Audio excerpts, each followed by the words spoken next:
Naibu wa Rais Rigathi Gachagua ametangaza kwamba atafichua yote yaliyotokea siku ya Jumapili katika kanisa la ACK Othaya.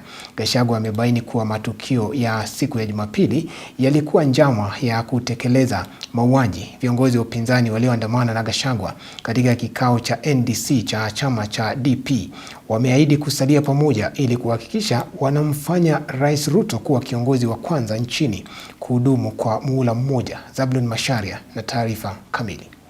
Matukio ya siku ya Jumapili nalosababisha kuvamiwa kwa kanisa alikokuwa na abudu kinara wa DCP Rigathi Gachagua yanapoendelea kukashifiwa.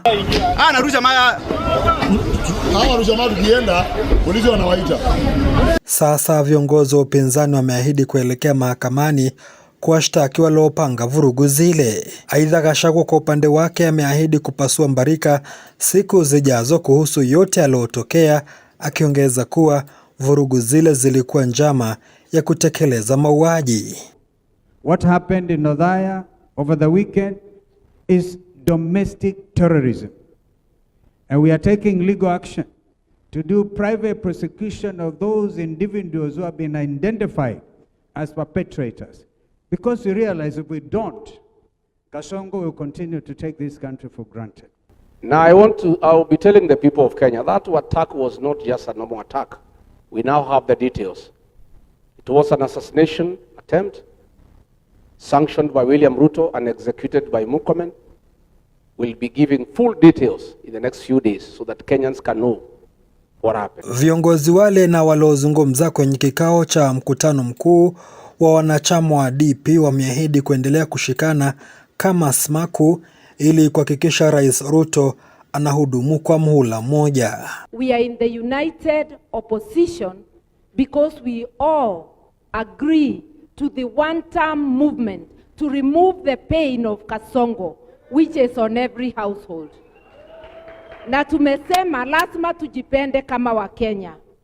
We must agree to one candidate for the presidential and all other consequential seats, ndivyo tuondoe hii serikali ya uongo, ya Kasongo na uongo.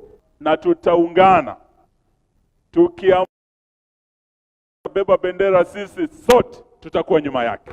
We are going to stand together and we are going to remain united.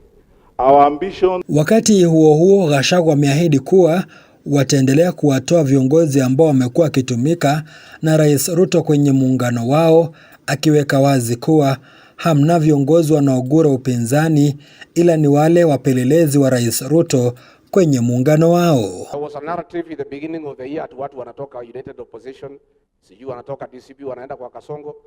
Hakuna mtu anatoka DCP ama United Opposition. Those were moles and spies of Kasongo in our party. We have removed them. Wamerudi pahali walitoka. Kwa hivyo, there is a transfer window. In the next 2 months, wale wasaliti wote na spies na moles ya Kasongo, tutawatoa warudi pahali walifanya nini? Wa hivi karibuni kutoka kwenye muungano huo ni mbunge wa Githongori, Gathoni wa Muchomba. Zablon Macharia, Undugu TV.